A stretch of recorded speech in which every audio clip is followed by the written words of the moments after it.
आओ सुनाऊँ आप सबको एक अद्भुत कहानी, उस स्त्री की जिसने कभी हार नहीं मानी।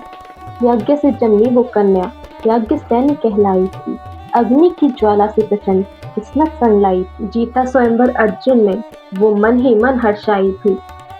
आदेश हुआ फिर माता का, बड़ी घोर विपत्ति आई थी। धर्म संकट से सबको देवी द्रौपदी ने बाहर निकाला था। मुश्किल परिस्थिति को दिल पे पत्थर रख संभाला था।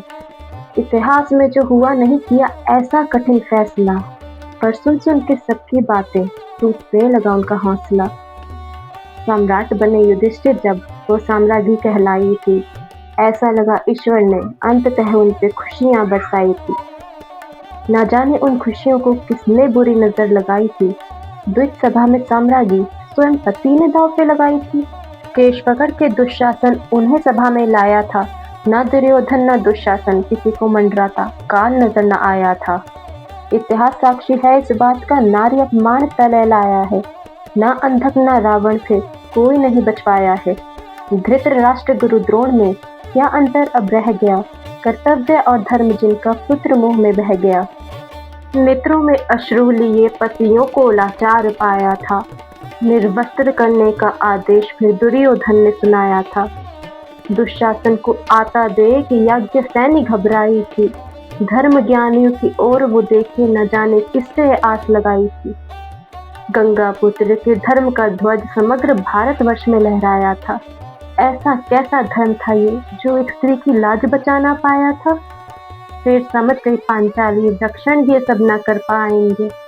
अपने धर्म की रक्षा करते करते चाहे अधर्मी बन जाएंगे। हाथ जोड़ के देवी ने माधव को फिर पुकारा था। सौंप दिया स्वयं को प्रभु चरणों में, अब कोई और न सहारा था। सुन के सखी की करुण पुकार माधव की नेत्रों में अश्रु आ गए।